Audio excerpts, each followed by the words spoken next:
নমস্কার বন্ধুরা, কেমন আছেন সবাই? আশা করি সবাই খুব ভালো আছেন, সুস্থ আছেন, আনন্দে আছেন। আপনাদের সবাইকে আমার চ্যানেলে স্বাগত জানাই। আজ আমি আপনাদের পড়ে শোনাব বুদ্ধদেব গুহর লেখা গল্প পাখিরা জানে না।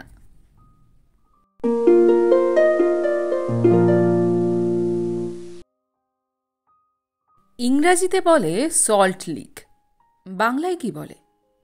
রুনা কোমরে হাত দিয়ে অর্জুন গাছের ছায়ায় দাঁড়িয়ে সুজনকে শুধল। সুজন বলল, বলছি বলেই একটা সিগারেট ধরালো।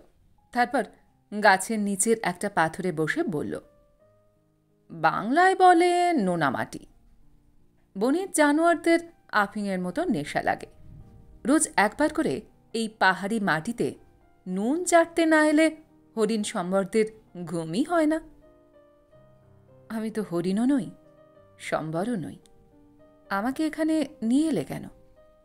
বলবো বলবো, সব বলবো, সুজন বলল। রুনা ও চশমা পরা কাটা কাটা বুদ্ধিদীপ্ত মুখটি তুলে সুজনের চোখে তাকিয়ে রইল। তারপর আবার বলল, আই বলো না, কেন আনলে? সুজন হাত ঘুরিয়ে চারিদিকে দেখল, বলল, কেন? জায়গাটা তোমার ভালো লাগছে না? একপাশে পাহাড়, গাছগাছালি, কত পাখি ডাকছে, প্রজাপতি উঠছে, কাঁচপোকা গুনগুন করছে, শীতের দুপুরে লজ্জাবতী রোদ তোমার গায়ে এসে পড়ছে, বাতাসে জিরহুল আর ফুলদাওয়ের গন্ধ ভেসে আসছে। তোমার ভালো লাগছে না? রুনা বলল, আমি কি বলেছি আমার ভালো লাগছে না? তাহলে শোনো, বলছি। এই হলো আমার কনভেকশনাল, আর তোমাকেই আজ আমার সাক্ষী করব। আমি খ্রিস্টান নই, আমি কোনো গির্জায় যাইনি কখনো। আমি শুধু এই নির্জন নদী, পাহাড়, বনকেই চিনি, আর তোমাকে চিনি। কোনো অচেনা স্যাঁতস্যাঁতে গির্জার উঁচু সিলিংওয়ালা ঠান্ডা ঘরে কোনো গম্ভীর পাদ্রির সামনে নতজানু হয়ে ভয়ে ভয়ে আমার দোষ স্বীকার করাচ্ছে আদিগন্ত আকাশের নিচে, এই সবুজ আস্তরণের আড়ালে নোনামাটির পাশে তোমার কাছে হাঁটু গেড়ে বসে তোমার চোখের দিকে তাকিয়ে আমার অপরাধ স্বীকার করা অনেক সহজ বলেই তোমাকে আজ ডেকে এনেছি এখানে। রুনা প্রথমে কেমন অস্বস্তি ভরা চোখে চারিদিকে চাইল, তারপর বলল, কি যে পাগলামি করো জানি না। দাদা বৌদি ঘুম থেকে উঠলে হয়তো খোঁজাখুঁজি করবেন, সমস্ত বাংলো তোলপাড় করবেন। করবে না, করবে না। তুমি কি এখনো ফার্স্ট ইয়ারের ছাত্রী আছো নাকি? তাছাড়া তারা নিজেরা এখন এমনই সুব্যস্ত আছে যে তোমার খোঁজ করবার সময়ই নেই তাদের। ভারী খারাপ তো তুমি, ফিরে চলো না, বলে দেব। তা দিও, আমি ভয় করি না। সত্যি কথা বলতে কি, আমি এখন আর কাউকেই ভয় করি না। তুমি তো বীরপুরুষ। বীরপুরুষ নই, বরঞ্চ দায়িত্ব জ্ঞানহীন বলতে পারো। এখন কীরকম যেন হয়ে গেছি। ওরকম ছটফট করছো কেন? চুপ করে একটুক্ষণ কি বসে থাকতে পারো না? রুনা ধমকে বলল। সুজন পাঞ্জাবি পাজামা গুটিয়ে শালটা গায়ে জড়িয়ে নিয়ে আসন পিড়ি হয়ে বসে পড়ল পাথরটায়। বলল, এই বসলাম। তারপর অনেকক্ষণ ওরা দুজনে চুপচাপ নোনামাটির দিকে চেয়ে বসে রইল। মন্তর হাওয়াটা লাল মাটিতে আর পাথরে শুকনো শালপাতাগুলোকে নাড়িয়ে চাড়িয়ে মচমচনি তুলে বনে বনে আলতো পায়ে ঘুরে বেড়াচ্ছে। একঝাঁক টিয়া কাছের একটা শালগাছের সমস্ত পাতা যেন চেয়ে বসেছে, ট্যাঁ ট্যাঁ ট্যাঁ ট্যাঁ করে নিজেদের মনে কত কী বলছে। রুনা বলল, শীতের দুপুরে রোদটা দারুণ লাগে না? দারুণ, ঠিক তোমার মতন। রোদে বসে ঘরে গেলে যেমন শীত অনেক বেশি লাগে, তুমি কিছুক্ষণ কাছে কাছে থেকে তারপর চলে গেলে আমার মনের ঘরের বরাবর শীতটা হঠাৎ একেবারে অসহ্য ঠেকে। দু একদিনের জন্য কেন যে তুমি আমার কাছে আসো তা তুমিই জানো। রুনা কথাটা চাপা দিয়ে বলে উঠল, এবার দেখছি তোমারও কপালের পাশে দু একটা রূপলি রেখা ঝিলিক মারছে। জানো, আমিও যখন সমস্ত দিন ক্লাস নেবার পর বাড়ি এসে চশমা খুলে আয়নার সামনে দাঁড়াই, তখন চোখের নিচের গভীর কালো রেখাগুলি আমাকে কেবলই মনে পড়িয়ে দেয়, বেলা পড়ে আসছে, বেলা পড়ে আসছে। জানো, একথা ভাবতে ভালো লাগে না। আমার দু একজন ছাত্রীরও পরপর বিয়ে হয়ে গেল, বুঝলে মশাই? কথাটা মনোযোগ দিয়ে শোনো, আমার ছাত্রীদেরও বিয়ে হয়ে যাচ্ছে। আমাকে কি তুমি এখনো ছেলে মানুষই ভাববে? তোমাকে ছেলে মানুষ কোনো দিনই ভাবিনি। তবে কি ছেলেবেলা থেকেই আমি বুড়ি ছিলাম? রুনা দুষ্টুমি মাখা চোখে হেসে বলল। সুজনা হাসল, বলল, জানি না, হয়তো তাই ছিলে। তারপর একটু গম্ভীর হয়ে থেকে বলল, তোমার যখন তোমার ছাত্রীদের মতো বয়স ছিল, ইচ্ছে করলে তুমি তো তখনই সাম্বারা হতে পারতে। রুনা রায়ের তো অ্যাডমায়ারের অভাব ছিল না। হয়তো পারতাম, কিন্তু সকলের বোধহয় সব কিছু হয় না। আমি হয়তো সবাই যে সময়ে যা চায় তা চাইনি। ঠিক করেছি কি ভুল করেছি জানি না, সত্যি। এখন মাঝে মাঝে ভাবি, তোমাকেই বা এমন কষ্ট দিলাম কেন এতদিন, এবং নিজেই বা অন্য একজনের জন্য এত বছর এত কষ্ট পেলাম কেন? জানো সুজন, আমার মনে হয় সব কিছুরই শেষ আছে। দেখি না শেষে কি আছে। এই অবধি বলে রুনা থেমে গেল, বলল, কই, তুমি যা বলবে বলে এতদূর হাঁটিয়ে আনলে তা তো এখনো বললে না। সুজন একটু চমকে উঠল মনে হলো, বলল, রুনা, আমি সত্যিই এমন কিছু বলবো তোমাকে যা শুনলে তুমি হয়তো আমাকে খুব ঘেন্না করবে। তুমি হয়তো ভাববে এতদিন তুমি একজন নোংরা লোকের ভালোবাসা পেয়েছ। রুনা অধৈর্য গলায় বলল, বলোই না, কি যে গৌরচন্দ্রিকা করছো তখন থেকে। সুজন একবার কাশল, বলল, বলছি। আমি একবার বলা আরম্ভ করলে তুমি কিন্তু আমাকে থামিয়ে দেবে না। থামিয়ে দিলে আমি সত্যি সত্যি একেবারে থেমে যাব। আমি আর কিছুতেই শুরু করতে পারবো না। কালকের, মানে কাল রাতের কথা বলছি রুনা, তুমি মনোযোগ দিয়ে শোনো আমি যা বলছি।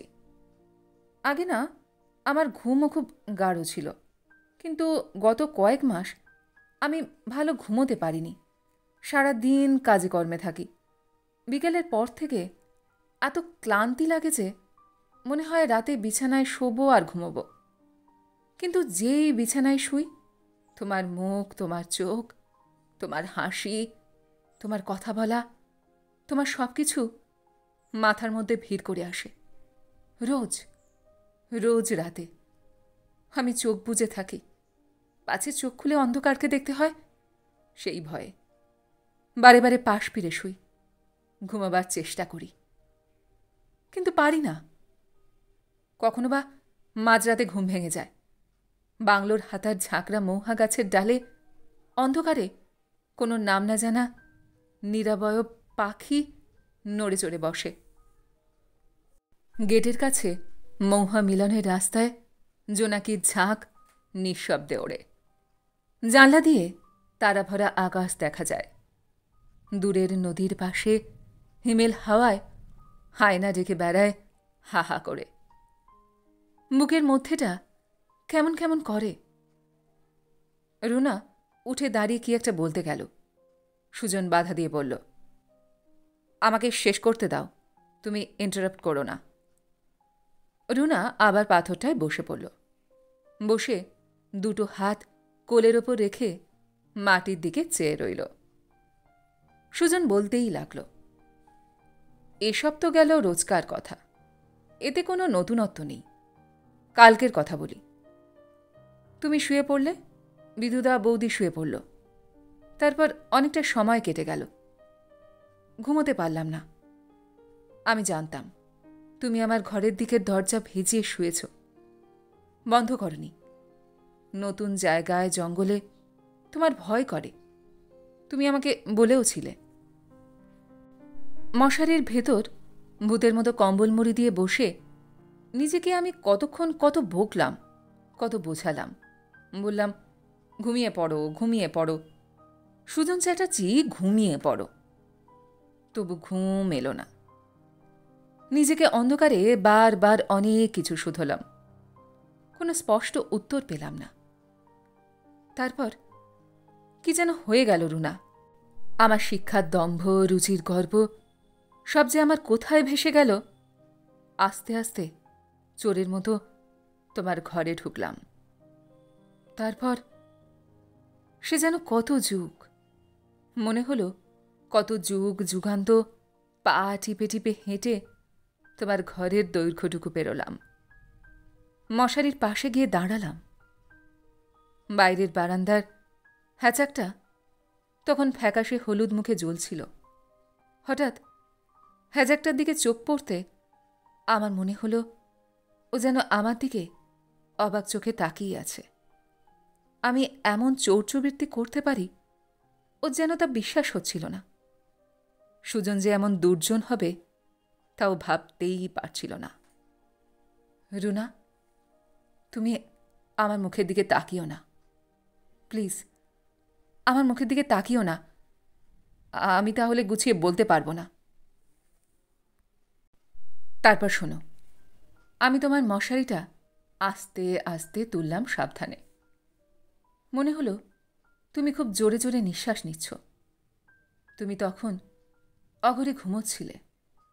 তোমার বেনিটা বালিশের ওপর দিয়ে বিছানার একপাশে মাথার দিকে ছড়ানো ছিল। তোমার হাড়ের লকেটটা একদিকে ঝুলেছিল। তোমার বুক নিঃশ্বাস প্রশ্বাসের সঙ্গে কম্বলে নিচে কাঁপছিল। হ্যাজাকের আলো জানলা দিয়ে তোমার মুখে এসে পড়ছিল। আমি অনেকক্ষণ তোমার মুখের দিকে তাকিয়েছিলাম। তোমার ঠোঁটের ঢেউ, তোমার চশমা ছাড়া ক্লান্ত চোখ, তোমার টিকালো নাক, তোমার শান্ত কপাল,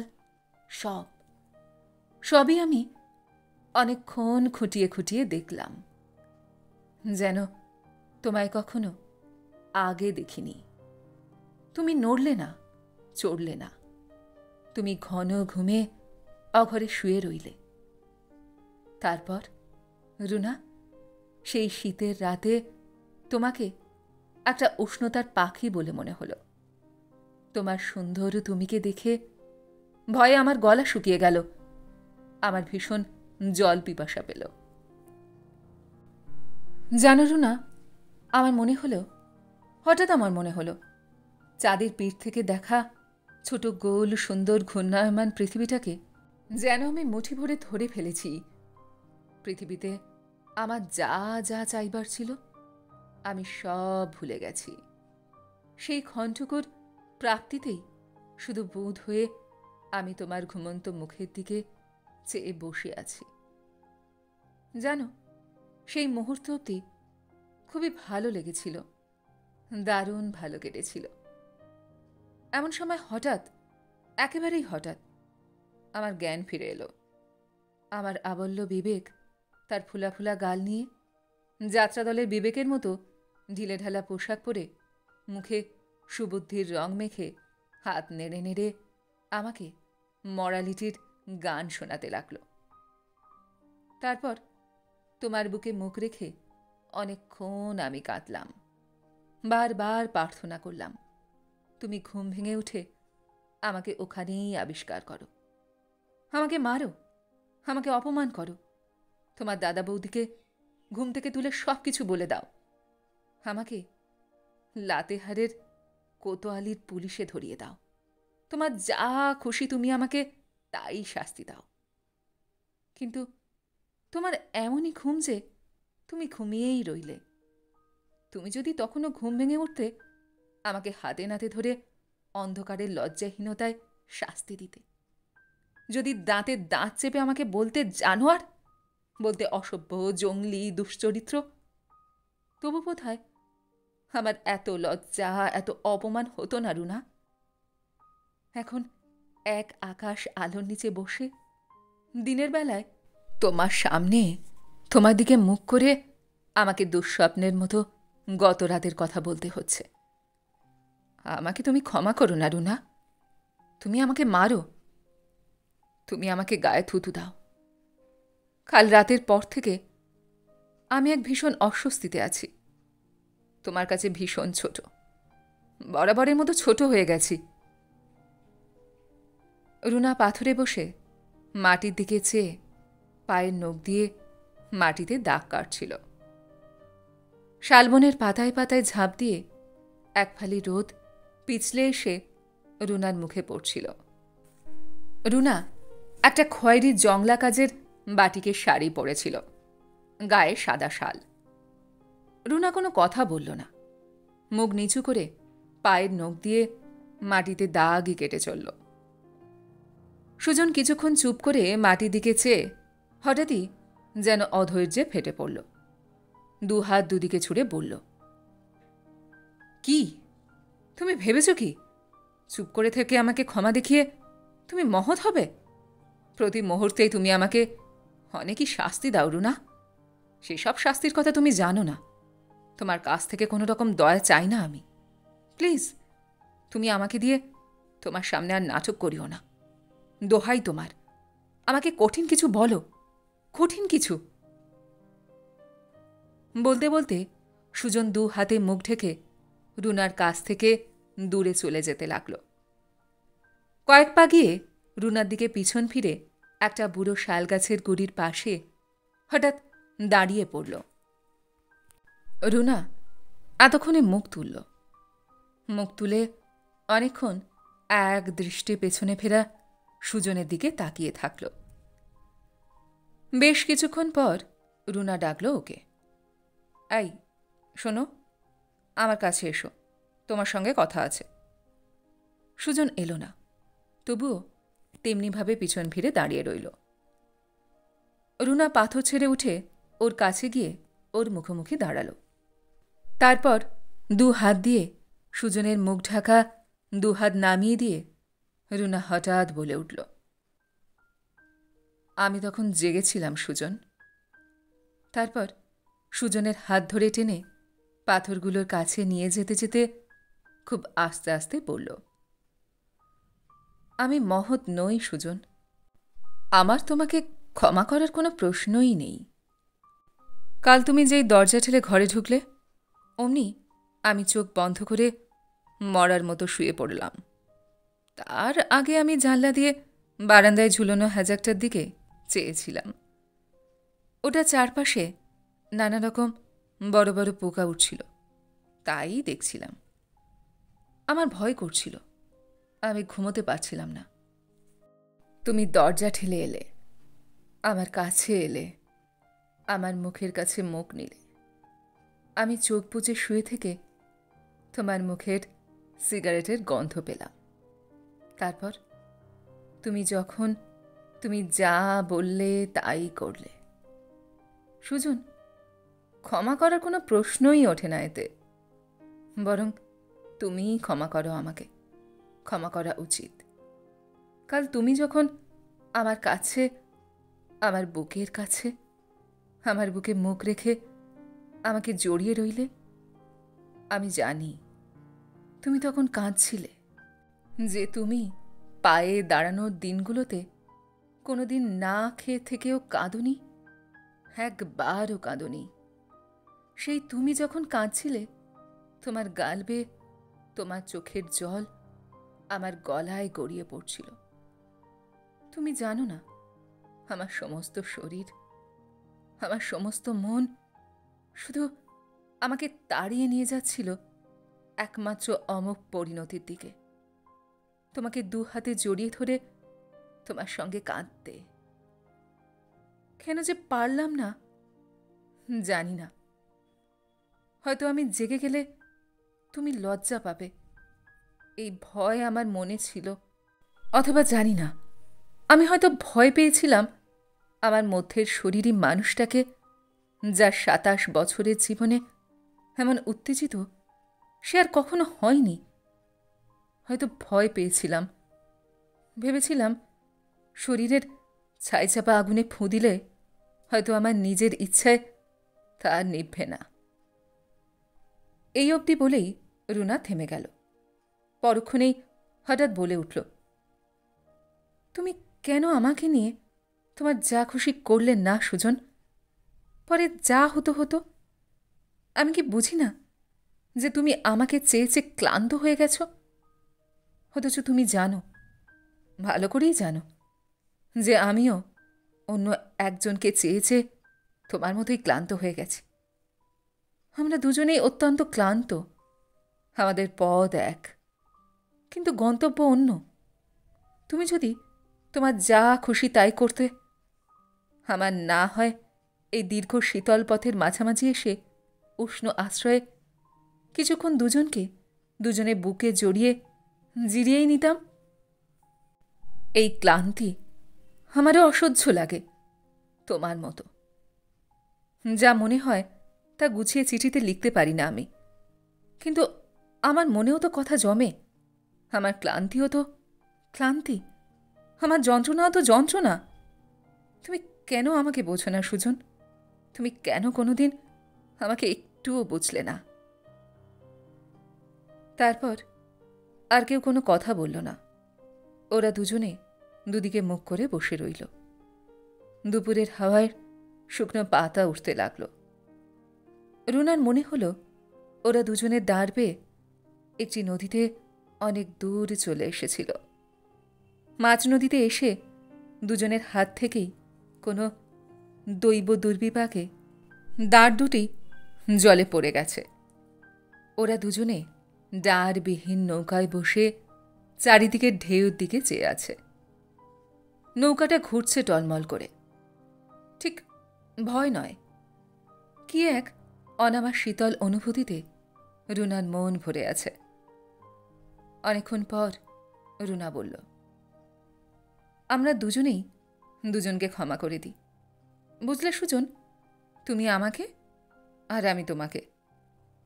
দুজনে দুজনকে যা দিতে চেয়েছিলাম তা দিতে পারিনি বলে ক্ষমা করে দিই। সুজন যেন ঘুম ভেঙে উঠে বলল, কাল হয়তো আমরা দুজনেই ভুল করেছিলাম। আজকে ভুল শোধরানো যায় না রুনা?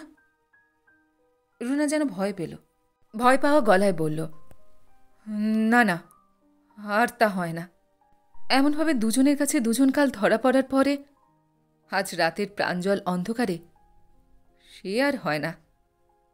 কাল হলে অন্য কিছু হতো, সিন্ডারেলার স্বপ্নের মতো, ঠাকুরমার ঝুলির গল্পের মতো আমি রাজকন্যা হয়ে পদ্মফুলের পালঙ্কে ঘুমোতাম। তুমি ভিনদেশী রাজকুমার হয়ে আমাকে চুরি করতে আসতে। আফটার অল সে ব্যাপারটা অনেক রোম্যান্টিক হতো। ভেবে দেখো সুজন, জীবনে তুমি আমি আমরা সকলেই যা কিছু অনুক্ষণ করি বা করাই তার সবটাই স্থূল, আটারলি গ্রস। তাই জীবনের দু একটি প্রধান প্রধান ঘটনাও যদি রোম্যান্টিক না হয়, তার চেয়ে সুজন সে দুর্ঘটনাটা না ঘটাই ভালো। এইটুকু বলে রুনা থেমে গেল, হাঁপাতে লাগল। ওর মনে হলো ও যেন এক্ষুনি ওকে নিজেকে খুব কঠিন কিছু বুঝিয়ে উঠল। আজকাল রুনা বোঝে যে ছাত্রীদের কিছু বোঝানো অনেক সহজ নিজেকে কিছু বোঝানো হচ্ছে। কেউ এর পরে আর কোনো কথা বলল না। রুনা বুকের কাছে দু হাঁটু জড়ো করে হাঁটুর উপর চিবুক রেখে নোনা মাটির দিকে চেয়ে রইল। সুজন অনেকগুলো কাঠি নষ্ট করে শেষ পর্যন্ত একটা সিগারেট ধরাল। রোদ পড়ে এসেছে। নোনামাটির উপরে শাল গাছের ছায়াগুলো দীর্ঘতর হয়েছে। একটি ঠান্ডা সোঁদা ভাব মাটি থেকে আস্তে আস্তে উঠতে আরম্ভ করেছে। ওরা দুজনেই নোনামাটির ওপর শালগাছে প্রলম্বিত ছায়ার দিকে চেয়ে অপসৃয়মান উষ্ণতার কথা ভাবতে লাগল। এমন বিকালে সকলের মনেই একটা শীতার্থ একাকিত্ব এসে বাসা বাঁধে, যে একাকিত্ব প্রত্যেকের একান্ত নিজস্ব, যে একাকিত্ব সম্বন্ধে বাইরের কারোর কিছুই করণীয় থাকে না। এক ঝাঁক ময়ূর নিঃশব্দে পায়ে হেঁটে নোনামাটির পাশ অব্দি এলো। তারপর হঠাৎ ওদের দেখতে পেয়ে বড় বড় ডানা ও লেজ ঝাপটাতে ঝাপটাতে ক্যাঁ ক্যাঁ রব তুলে পশ্চিমের দিকের জঙ্গলে উড়ে গেল। অনেকক্ষণ পর সুজন বলল, চলো উঠি এবার, বেলা পড়লেই জানোয়াররা আসতে শুরু করবে এখানে নোনামাটিতে, এখানে আর না থাকাই ভালো। রুনা নিষ্পৃহ গলায় বলল, চলো। ওরা দুজনে জঙ্গলের বিকেলে লাল মাটির পথে হাঁটতে লাগল পাশাপাশি। কিছুক্ষণ হাঁটার পর সুজন রুনার হাতটা নিজের হাতে নিয়ে যেন নিঃশব্দে কোনো প্রশ্ন করল। রুনা নিঃশব্দে উত্তরে সুজনের হাতে ওর হাত দিয়ে চাপ দিল। ওরা কথা না বলে হাঁটতে লাগল। সুজনের হাতের আঙুলগুলির সঙ্গে ওর আঙুলগুলি ছুঁয়ে রাখল রুনা। হঠাৎ সুজন বলে উঠল, আচ্ছা রুনা, ওকে তুমি ভালো করে শিক্ষা দিতে পারো না? শিক্ষা দেয়া যাকে বলে। রুনা চমকে উঠে বলল, কাকে? কাকে আবার? যে তোমাকে এতদিন ধরে এমনভাবে কষ্ট দিচ্ছে তাকে। রুনা এক ঝলক রোদের মতো হেসে উঠল, বলল, বেচারির কি দোষ? সব দোষ তো আমার। প্রথম দিন থেকেই ও তো আমাকে মানা করে এসেছে, বারবার মানা করেছে, বলেছে, আমাকে কত বুঝিয়েছে যে বিবাহিত লোককে ভালোবাসলে কপালে অনেক দুঃখ।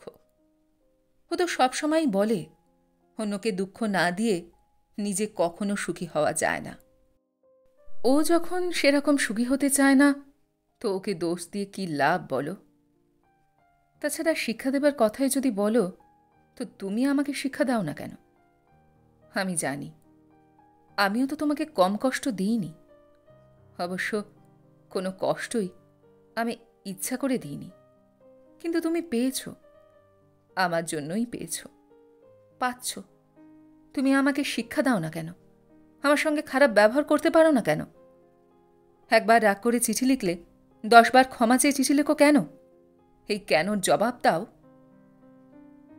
জবাব নেই, সুজন বলল। আমি তোমাকে দুঃখ দেবার কথা ভাবতেও পারি না। রুনা বলল, আমিও হয়তো তাকে দুঃখ দেবার কথা ভাবতে পারি না। তারপর বলল, এসব কথা এখন থাক। আমার কপালের পাশের শিরাগুলো দপদপ করছে, বড় কষ্ট পাচ্ছি সাইনাসাইটিসে। ডাক্তার দেখাও। অনেক কষ্ট তো এমনিতেই পাচ্ছ, আবার অসুখ বিসুখের কষ্ট কেন? নিষ্পৃহ গলায় বলল সুজন। রুনা সে কথা গায়ে না মেখে বলল, জানো, তোমার জন্য একটা ফুল স্লিভস পুলোভার বুনছি, তোমাকে দারুণ মানাবে। বুনো না। কেন? আমার অনেক সোয়েটার পুলোভার আছে, যা চাই মুঠি উপর করে, তা যখন কোনোদিনই দিতে পারলে না তখন এসব থাক না কেন? তুমি ওরকম করো না, সত্যি বলছি, আমার খারাপ লাগে। তুমি ভালো করেই জানো যে আমার খারাপ লাগে। তাহলেও পুলোভার চাই না আমার। তার চেয়ে কোনো বই বা রেকর্ড কিনে রেখো, পরের বার কলকাতা গেলে নিয়ে আসব। কিছুদিন আগে লারাস থিম পাঠিয়েছিলে, মনে আছে? কি যেন নাম রেকর্ডটার? সামহোয়ার মাই লাভ, রুনা বলল। ওই রেকর্ডটা শুনলে বুকের মধ্যেটা কেমন যেন করে। তোমার কথা মনে হয়, তুমি যেন লারা। রুনা হেসে উঠল, বলল, আমি লারা হলেই তুমি যদি ডক্টর জিভাগোর মতো কেউ হতে পারো তাহলে আমি লারা হতে রাজি। সুজন অন্যদিকে চেয়ে বলল, সুযোগ দিলে কোথায়? আমি কি হতে পারতাম আর কি হতে পারতাম না তা নিয়ে তুমি কখনো ভেবেছ? তোমার ভাববার সময় কই? অথচ আমি। থাক, এসব অনেকবার বলেছি। রুনা সুজনের দিকে মুখ ফিরিয়ে বলল, আমার সুন্দর সুজন, তুমি জানো না, তুমি কিছু বোঝো না।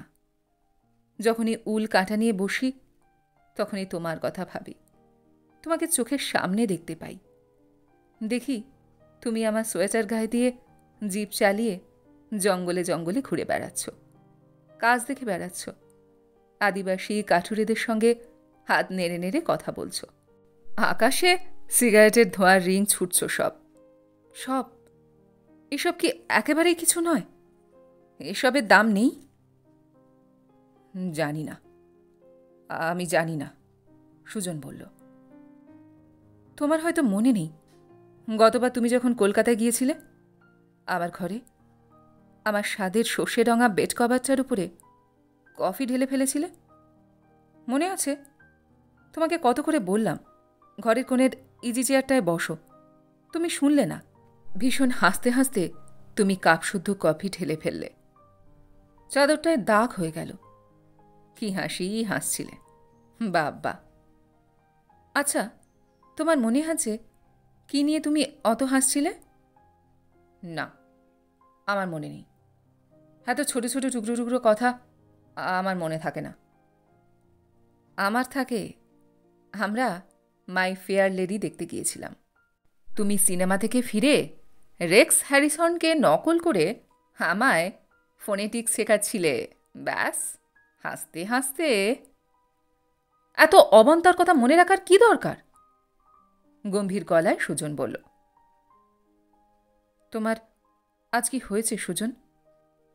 কিছু তো হয়নি, রুনা বলল। তোমার কাছে যা অবান্তর আমার কাছে হয়তো তা নয়।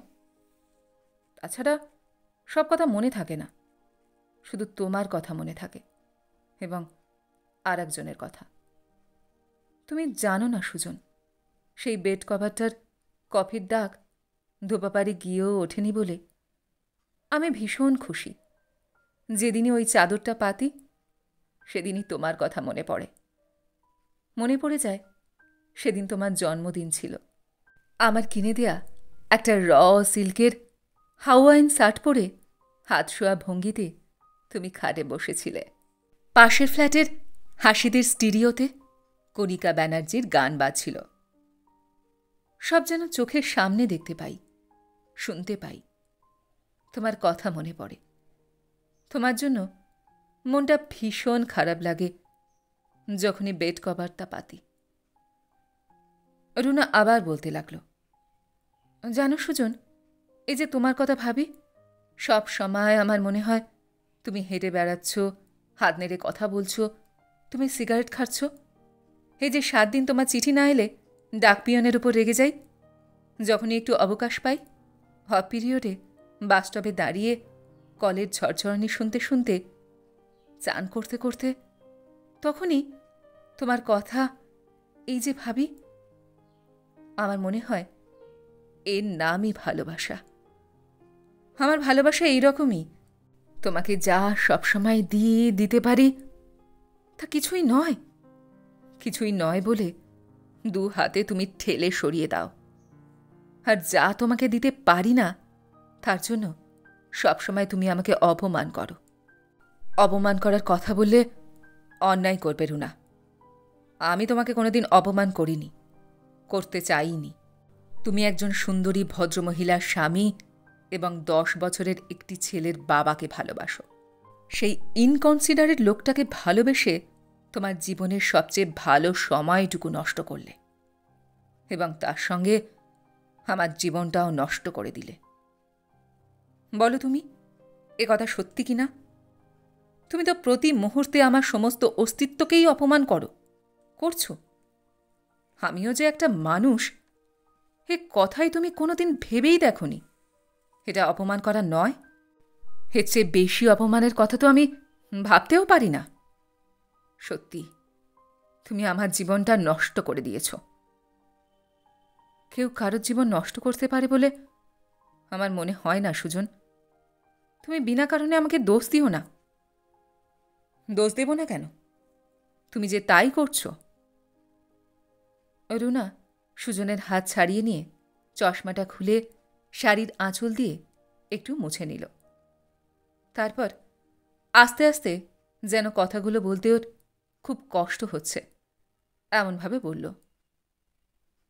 জানো সুজন, কারো জীবন নষ্ট করার কথা জানি না, তবু বলবো, তাকে ভালোবেসে শুধু কষ্টই পেয়েছি, আর তোমাকে ভালোবেসে শুধুই আনন্দ। তোমার আমার যে সম্পর্ক, সেটা তার আমার সম্পর্কের চেয়েও অনেক বড় সম্পর্ক, একটা অন্য সম্পর্ক। কাল রাতে চোরের মতো তোমাকে আমার ঘরে ঢুকতে হয়েছিল, অথচ তোমাকে যা দিয়েছি আমি, সব সময়ই দিই, তার তুলনায় তুমি যা চুরি করতে গেছিলে তা হয়তো একেবারে কিছুই নয়। অথচ দেখো, আমার বিশ্বাস তুমি না হয়ে যদি সে কাল আমার পাশের ঘরে শুয়ে থাকতো, জানি না সুজন, হয়তো আমি তোমার মতো চুরি করে তার কাছে যেতাম। এসব নিয়ে আমি অনেক দিনই ভেবেছি সুজন। আমার আজকাল কেমন যেন একটা দৃঢ় ধারণা হয়ে গেছে যে জীবনে ভালোবাসা পাওয়াটাই সব নয়। শুধু ভালোবাসা পেয়েই মন ভরে না, নিজে আবেগে, অশ্লেষে, আনন্দে তীব্রভাবে কাউকে ভালোবাসতে পারাটাও অনেকখানি। তুমি যার কথা বলছো, সে আমাকে যেমন চুম্বকের মতো আকর্ষণ করে, অত্যন্ত নির্লজ্জের মতোই বলছি, তার ভালোবাসা আমার সমস্ত শরীরে জ্বালা ধরিয়ে, আমার সমস্ত সত্তায় অস্বস্তি ভরিয়ে আমাকে যেমনভাবে ডাক দেয়, তেমন করে কেউ কোনো দিন আমাকে আকর্ষণ করেনি, ডাকেনি। ঠিক তাকে যেমন করে ভালোবাসি, তেমন করে অন্য কাউকেই ভালোবাসতে পারলাম না। সজ্ঞানে সে ছাড়া আমি কারোর বুকে শুয়ে থাকার কথা ভাবতেও পারি না সুজন। তার ভালোবাসা আমার সমস্ত জীবনময় রং মশালের মতো জ্বলে জ্বালায়, অথচ তোমার ভালোবাসা এই জঙ্গলের শান্ত ছবির মতো আমার মনকে এক সুন্দর শান্তিতে ভরে দেয়। অথচ দেখো, আমি তোমাদের দুজনকেই চাই, অথচ আশ্চর্য, কত অন্যরকমভাবেই চাই। সুজন অনেকক্ষণ কোনো কথা বলল না। রুনা বলল, কি কিছু বলছো না যে? সুজন হাঁটতে হাঁটতে বেশ ঝাঁঝালো গলায় বলল, তুমি হয়তো বক্তৃতা দেবার সময় ভাবো তোমার ছাত্রীদের সামনেই বক্তৃতা করছো, কিন্তু তোমার ছাত্রীরা সব কিছু যত সহজভাবে বোঝে, আমি বুঝি না। আমি শুধু বুঝি যে তুমি স্বার্থপর, বেশ স্বার্থপর। নিজের কথা ছাড়া অন্য কারোর কথাই তুমি কখনো ভাবনি। রুনা সেই আসন্ন সন্ধ্যার মতো এক চিলতে বিষণ্ণ হাসি হাসল। শুকনো গলায় বলল, তা তো তুমি বলবেই। বলবো না? 100 বার বলবো। তুমি অত্যন্ত খারাপ, বাজে, অত্যন্ত স্বার্থপর মেয়ে। রুনা চমকে উঠে বলল, কি বললে? সুজন আবার কেটে কেটে বলল, তুমি একটা সস্তা, বাজে মেয়ে। তোমাকে ভালোবেসে আমার সমস্ত জীবনটা নষ্ট হয়ে গেছে। রুনা যেন কেঁপে উঠল, যেন ডাঙায় তোলা মাছের মতো হাঁ করে নিঃশ্বাস নিল। মুখে কিছুই বলল না। সুজন এবার বেশ ঘৃণার সঙ্গে বলল, আমি সত্যিই জানি না তুমি আমার কাছে আসো কেন। এত বছর আমাকে এমনভাবে প্রতি মুহূর্তে ফেরানোর পরও তবু তুমি এদেশে আছো কেন? তুমি দূরে কোথাও চলে যেতে পারো না? কোনো চাকরি নিয়ে? দূরে, এত দূরে যে কখনো আর তোমাকে আমার দেখতে হয় না। প্রতি মুহূর্তে তুমি আমারই চোখের সামনে দিয়ে তোমার প্রেমিকের কাছে যাবে, আমারই সামনে সবসময় তার কথা বলবে। এ আমার সহ্য হয় না রুনা। কোনো দিনই অন্য কারোর প্রেমিকাকে ভালোবাসতে চাইনি। তোমাকে একটু সহ্য করতে পারি না আজকাল, এক মুহূর্তও সহ্য করতে পারি না। রুনা অনেকটা পথ কোনো কথা বলল না। তারপর হঠাৎই যেন অন্ধকারে কিছু খুঁজে পেয়েছে। এমনিভাবে ওর কাঁধে ঝোলানো অফ হোয়াইট রঙের ব্যাগটা হাতড়ে হাতড়ে কি একটা কাগজ বের করে সুজনের হাতে দিল। বলল, মনীষার চিঠি। সুজন বিরক্ত গলায় বলল, কি লিখেছে কি? রুনা আস্তে আস্তে বলল, আমার বাইরে যাবার সব ঠিক হয়ে গেছে সুজন।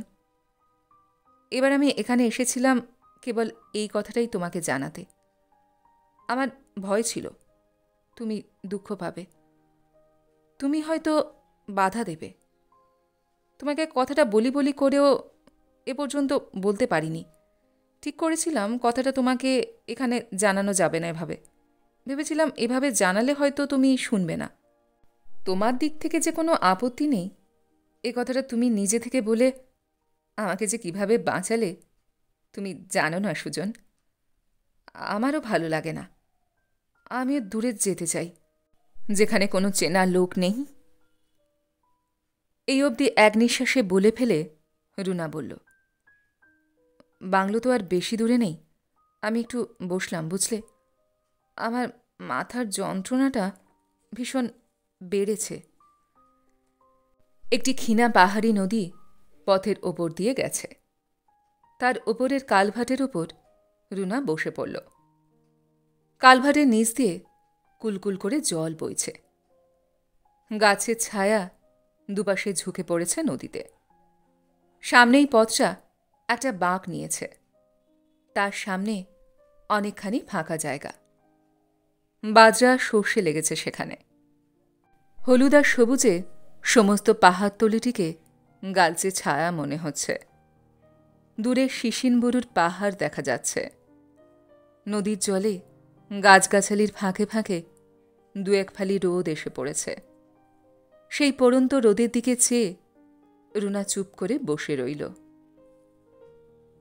সুজন রুনার দেয়া বিদেশের টিকিট মারা চিঠিটা খুলতে খুলতে বলল, তুমি বাইরে যাবে, তাতে আমি দুঃখ পাবো কেন? তুমি কি করবে না করবে তাতে আমার কি? বলেই চিঠিটা খুলে দু হাতে ধরে পড়তে লাগল। সমস্ত জঙ্গল আর পাহাড়তলি পাখিদের কলকাকলিতে ভরে উঠেছে। রুনা পাহাড়তলির দিকে আর একবার তাকাল। তারপর চশমাটাকে খুলে আবার কাঁচ দুটোকে আঁচল দিয়ে মুছল। ওর চোখে কি যেন হয়েছে। চশমাটায় কেবলই ঝাপসা দেখে। এমন সময় সুজন রুনার কাছে এসে কালভার্টে ওর পাশে বসে পড়ল।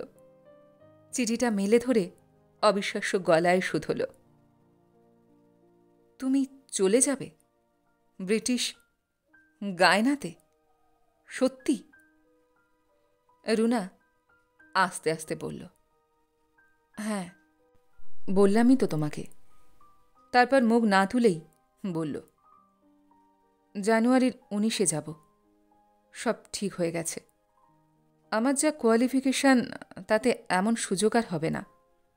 ভালো চাকরি, অ্যাপার্টমেন্ট ওরা দেবে, 5 বছর পর হোম লিভ। মনীষা যা লেখে ওখানকার ক্লাইমেটও নাকি ভালো, অনেকটা আমাদেরই মতো। শীত নেই বললেই চলে। তারপর একটু থেমে বলল, যদি সময় পাও এবং ইচ্ছে করে তাহলে আমার কাছে একবার বেড়াতে যেও। তোমার এখানে তো কতবার আমি বেরিয়ে গেলাম। যদি... রুনা! সুজন চিৎকার করে উঠল, রুনা, তুমি জানো যে তুমি যাবে না? রুনা অবাক হয়ে মুখ তুলল, বলল, বা কি যে বলো, সব ঠিকঠাক হয়ে গেল, কত কষ্ট করে টাকা পয়সা সব জোগাড় করলাম, এখন যাব না কেন? তাছাড়া এখানে আমার আছেটা কি? কে আছে আমার?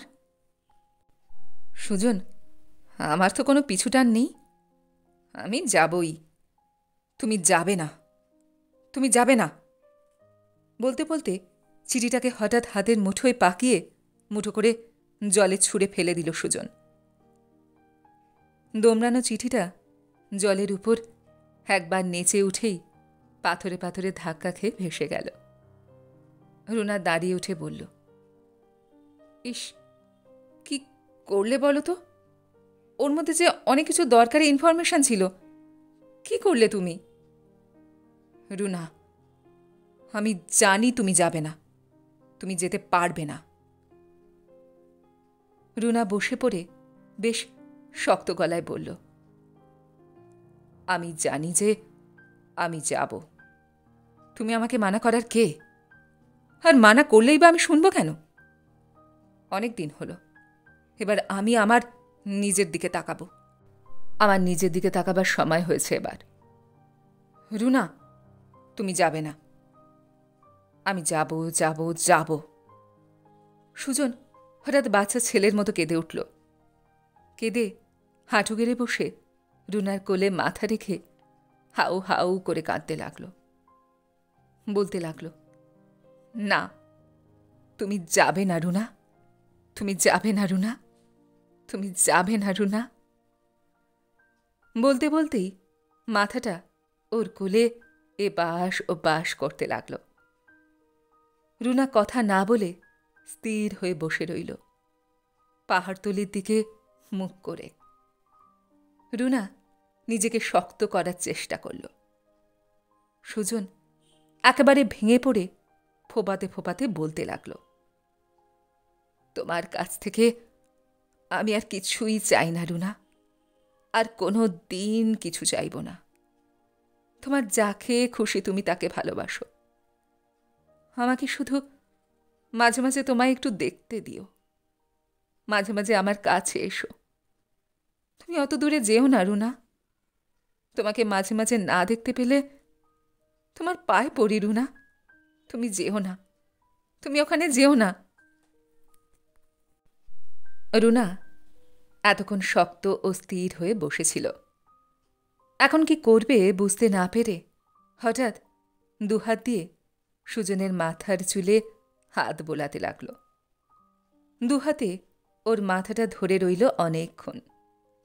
বলল, সুজন, ওঠো। সুজন, কি ছেলে মানুষই করছ? আমরা কি এখনো ছেলে মানুষ আছি? রুনার খুব নার্ভাস লাগতে লাগলো নিজেকে।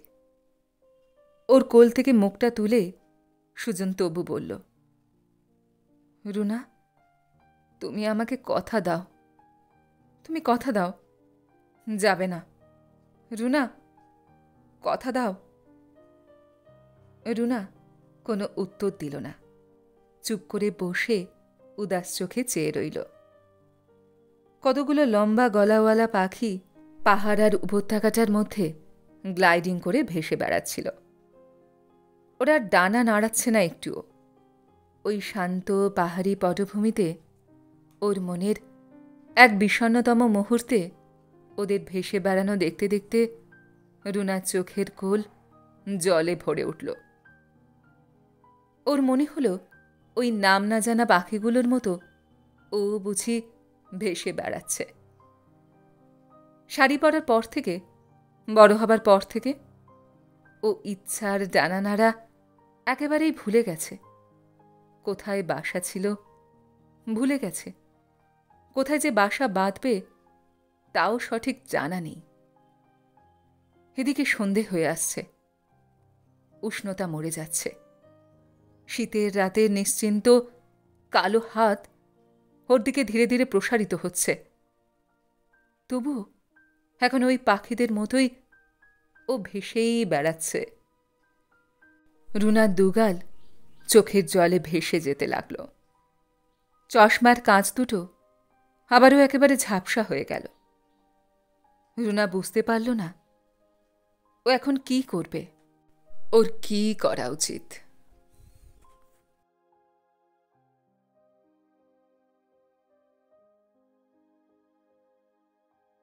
গল্পটি এইখানে সমাপ্ত হল। আপনারা এতক্ষণ শুনছিলেন বুদ্ধদেব গুহর লেখা গল্প পাখিরা জানে না।